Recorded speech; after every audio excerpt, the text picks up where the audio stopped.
Salve pessoal, estamos aqui de volta com as Pílulas Vermelhas, finalmente. Tenho certeza aí, né, que as pessoas estão chorando, né?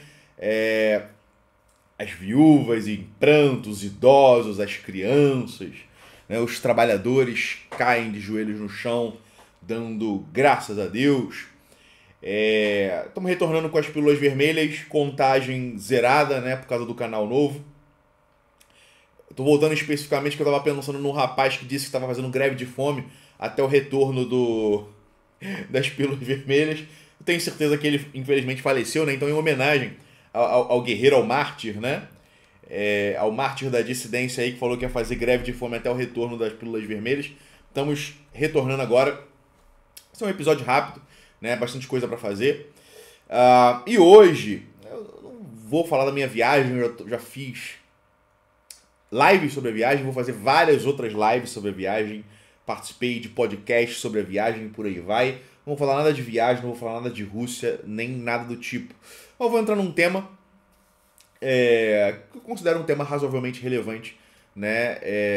Um tema intelectualmente relevante, pelo menos, e um tema que demarca uma posição completamente diferente em relação a tudo aquilo que nós temos visto por aí. Que é o seguinte: eu vou abordar muito brevemente aqui esse modismo do debate, né? Essa questão do debate, até para dizer por que eu não debato, eu não participo de debate, nunca na vida participei de debate, seja por vídeo, pessoalmente, ou o que quer que seja. Eu não acredito filosoficamente em debate, na possibilidade de debate, na utilidade do debate, ok? Não vou dizer que nunca, jamais na minha vida vou participar de algum debate, mas isso é improvável, porque eu efetivamente considero que todo debate é uma perda de tempo, é uma inutilidade, né? Bem, o pessoal que acompanha podcast tá vendo que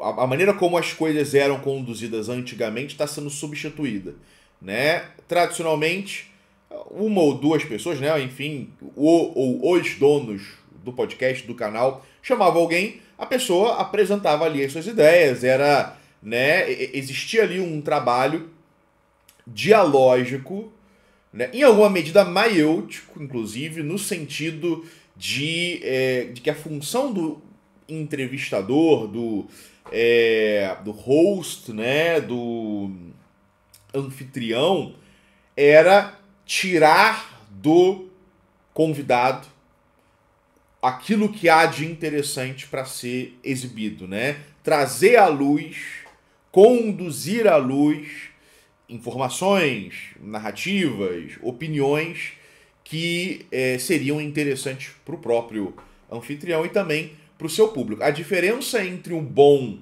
anfitrião e o mau anfitrião é que o bom anfitrião é capaz de fazer vir à luz aquilo que o entrevistado tem de melhor, né?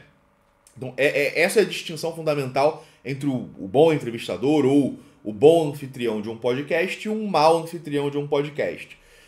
O bom anfitrião, como eu falei, ele desempenha essa função maiêutica, né? De como um parteiro fazer com que algo venha à luz, e esse algo é aquilo de melhor que o convidado tem a oferecer, né? Se você está falando aí, vamos supor, está convidando um político, né? Então, o que esse cara aí tem de mais interessante, mais enriquecedor a oferecer? Então é isso que você tem que tirar dele. Se o cara é um criptozoologista, né? Então, o que dá para tirar desse cara? Ao invés de ficar conversando sobre trivialidades, perda de tempo, etc, né? Isso é mais difícil do que parece, pessoal. Você conseguir tirar de um entrevistado aquilo que ele tem de melhor é extremamente difícil.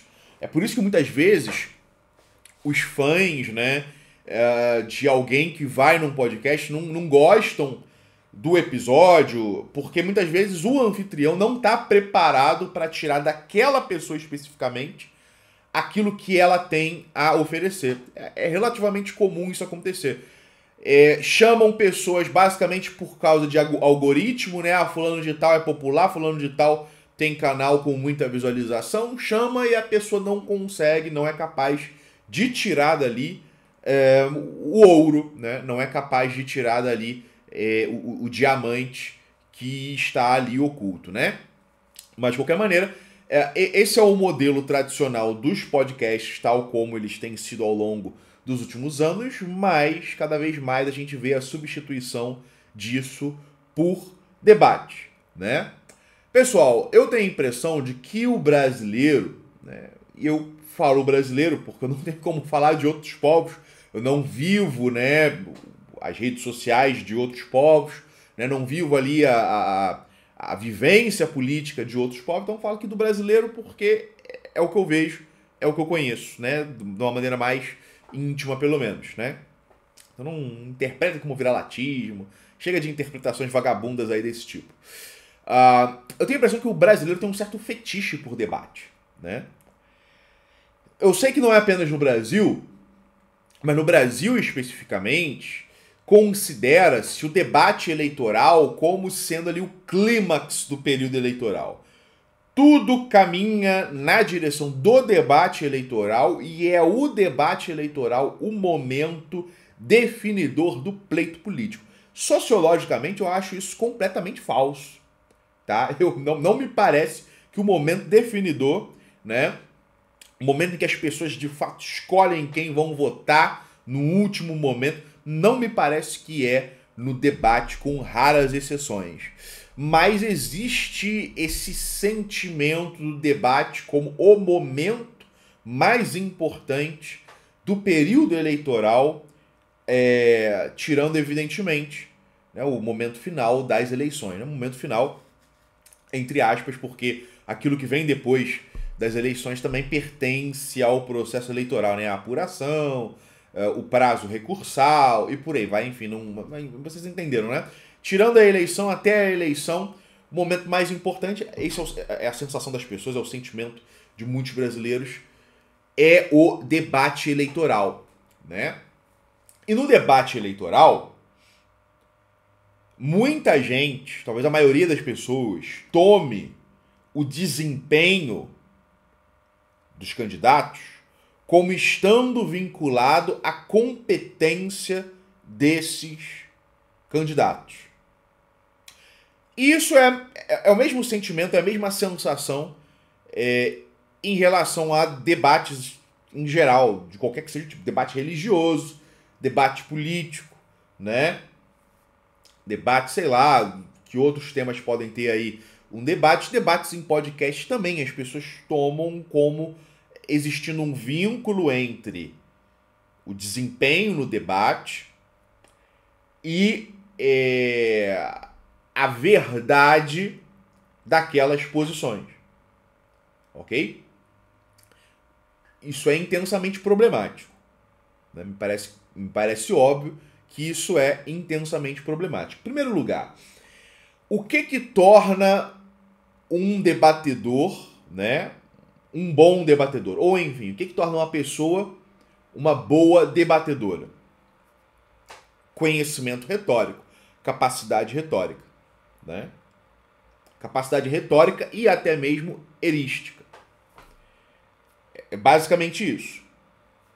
Agora bem, e aí a gente inclusive poderia aqui apelar ou mesmo recomendar a leitura do diálogo Górgias do Platão. Diálogo relativamente simples. Górgias, o personagem histórico, como o pessoal sabe, foi um sofista, né? O diálogo tem alguns outros personagens, esqueci o nome dos personagens, Polo, se eu não me engano, que era um dos aliados, discípulos talvez, do Górgias, enfim. Tem outros personagens aí, além do Sócrates e do Górgias. E nesse diálogo, mais perto do começo, né? Não é exatamente o começo, mas é alguns momentos após o começo, existe ali uma altercação, existe ali um vai e vem entre, se eu não me engano, o Sócrates e o próprio Górgias, que vai exatamente nessa direção, né? O retórico, né? O sofista, o retórico, no que ele é efetivamente bom, né? No que ele é efetivamente bom e como essa disciplina na qual ele é efetivamente bom se relaciona com outras disciplinas, né? E em determinado momento se chega à conclusão de que a qualidade de que Gorgias dispõe permite a ele vencer um médico num debate sobre medicina, sem nunca ter estudado medicina. Né? O próprio Gorgias admite isso. Né? O Sócrates vai ali na malemolência dele, conduzindo o Gorgias nessa direção, e o Gorgias admite isso, sim. Eu mesmo sem saber, sem nunca ter estudado medicina, né, por conta da minha habilidade, da minha disciplina, né, desse meu conhecimento específico, que é um conhecimento específico, que provavelmente, pelo menos parece, não estar vinculado com qualquer outro conhecimento específico. Por causa desse conhecimento específico, eu que não sei nada sobre medicina, que nunca estudei medicina, consigo derrotar um médico num debate sobre medicina. Né? Ou seja, isso aí, pessoal, está falando 2 milênios e meio aproximadamente atrás, né?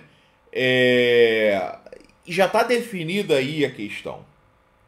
Debates, tal como em alguma medida discursos, mas debates especificamente, não nos dizem nada sobre o tema que está sendo debatido.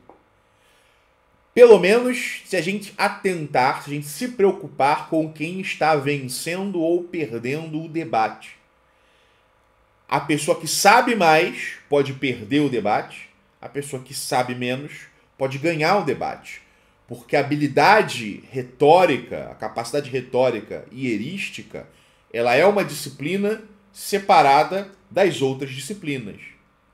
De modo que, ao se debruçar sobre uma outra especialidade dentro de um contexto de debate, aquilo que mais conta são as perícias ligadas à retórica e não as perícias ligadas à coisa em si, ao tema em si que se está debatendo. Um retórico consegue vencer um físico num debate sobre física, um retórico, né, um sofista consegue vencer um filósofo num debate sobre filosofia. É claro que se o filósofo for socrático, né, ou enfim, tiver a malícia de saber o que o cara está fazendo, o que o cara está tentando fazer, talvez o resultado não seja tão bom. Mas enfim, o sofista ele consegue vencer um arquiteto num debate sobre arquitetura, um engenheiro num debate sobre engenharia, um militar num debate sobre guerra, né, o que quer que seja, um teólogo num debate sobre religião. O sofista, o especialista em retórica, com pouquíssimo preparo específico, consegue vencer um especialista, um gênio naquela área em questão, né? Agora bem, portanto, através do debate, nós não nos aproximamos da verdade, né? Através do debate, nós não... sim, Machado, mas o diálogo socrático... Tá. Ninguém vai num debate para ter um diálogo socrático, tá? Ninguém vai num debate efetivamente preocupado com fazer vir à luz a verdade. As pessoas vão...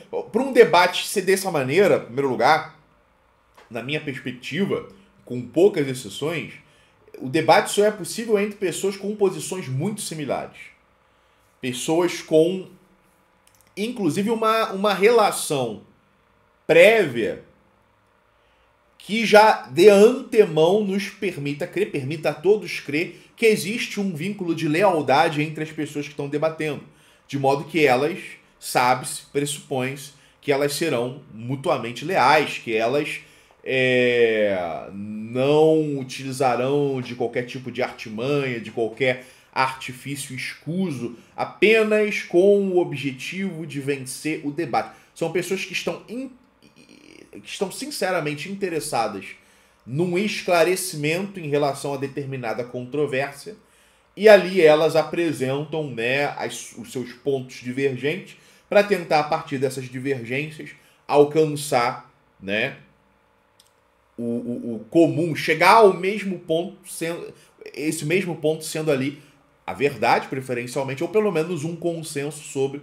o verdadeiro, um consenso sobre a questão, sobre o tema a ser debatido, né?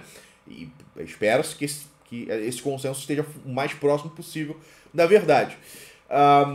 Nessas condições, o debate... Por isso que não existe debate possível entre budista e cristão, entre pagão e judeu, entre muçulmano, entre um xiita e um protestante. Não existe debate possível entre religiões diferentes. O debate já é difícil, um debate sincero e honesto e qualitativo, já é difícil entre, por exemplo, um católico e um protestante.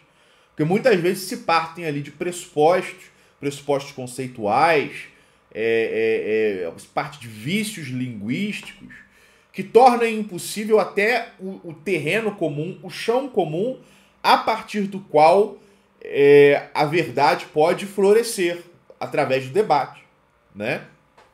Mesmo entre cristãos de linhagens completamente... Se as linhagens aí dos cristãos debatendo for completamente diferente, o debate decente já vai se tornando cada vez mais difícil, né? Ainda é possível, mas vai se tornando... Então, a mesma coisa vale, inclusive, para ideologias. Ideologias diferentes não tem como debater, a não ser que, às vezes, o debate seja muito pontual e se parta ali já de determinados pressupostos conjuntos, determinados pressupostos tidos ali em consenso, né? E você quer debater apenas um detalhe, apenas, né, algo bem circunscrito, talvez alguma coisa até mais material mesmo, alguma coisa mais fenomênica, e aí talvez um debate aí nessa circunstância seja possível. Agora, debate genérico, né? Debate comunismo versus liberalismo, ancapismo versus estatismo. Já teve algum debate desses interessante, efetivamente decente, efetivamente qualitativo? Eu nunca soube de nenhum. Todos esses debates foram shows de horrores.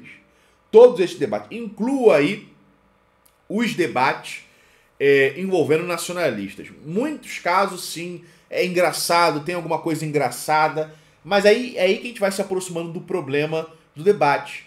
O debate, portanto, é mero entretenimento. Mas é um mero entretenimento, ao mesmo tempo, tem gente que se converte de uma para outra ideologia, que vira fã de fulano ou beltrano, de ciclano e não sei quem, por causa de debate. Assim, eu nunca passou pela minha cabeça seguir alguém, ou admirar alguém, ou gostar de alguém, por causa de habilidade retórica, tá? Porque, assim, na hierarquia dos conhecimentos, eu considero a retórica como sendo um conhecimento de nível razoavelmente inferior, tá? Então, nunca passou pela minha cabeça gostar de alguém, seguir alguém, me tornar fã de alguém, me converter a alguma ideologia, escola filosófica, gosto estético, ou quer que seja, com base em habilidade retórica de alguém num debate, com base em lacrada, em refutação e não sei o quê. Nunca passou pela minha cabeça, porque isso me é totalmente alienígena, né? É algo que não guarda pontos de contato com o meu temperamento e a maneira como eu lido com o conhecimento. Porque eu lido com o conhecimento, isso desde sempre, de uma maneira, em alguma medida, bastante pessoal. No seguinte sentido, eu me debruço sobre o conhecimento, eu me aprofundo sozinho no conhecimento. Ok? E aí, claro, entre um público seleto ou um grupo seleto, a gente transforma isso num exercício comunitário. Porque vamos combinar, hoje em dia é difícil, é raro, né? A gente sabe o tamanho do Brasil, muito difícil encontrar camaradas que tenham aí os mesmos interesses, por exemplo, e que sejam também interessantes, que sejam inteligentes e por aí vai, né? O ideal, né? Isso a gente faz, eu faço, por exemplo, no Congresso da Nova Resistência, em que a gente se reúne ali, pessoas inteligentes, pessoas que têm ali mais ou menos perspectivas semelhantes, ali a gente debate entre nós mesmos, né? Sobre determinadas coisas, vamos construindo consensos, vamos aí de fato fazendo um exercício maiêutico, né? Desse vai e vem do diálogo, tentando alcançar, tentando chegar, tentando se convencer e convencer o outro e nos convencer coletivamente em relação a alguma coisa. Isso aí a gente faz seletamente. Mas o passo inicial da busca pelo conhecimento, ela é pessoal. É você com o conhecimento em questão, né? É você com o conhecimento em questão. E não você assistindo um canal, uma TV, uma tela em que dois Zés estão debatendo e lacrando e refutando e falando coisa engraçada e não sei o que, né? Veja só com quantas camadas existem ali entre você e de fato o conhecimento, né? Porque ao invés de ler um livro, um artigo, né? Você está vendo um debate que, pela sua própria natureza, tem mais a ver com quem vai dar as sacadas e tiradas mais rápidas e mais imediatas e mais sagazes, né, para refutar o outro, do que efetivamente com um aprofundamento, né, que é vertical em relação à verdade.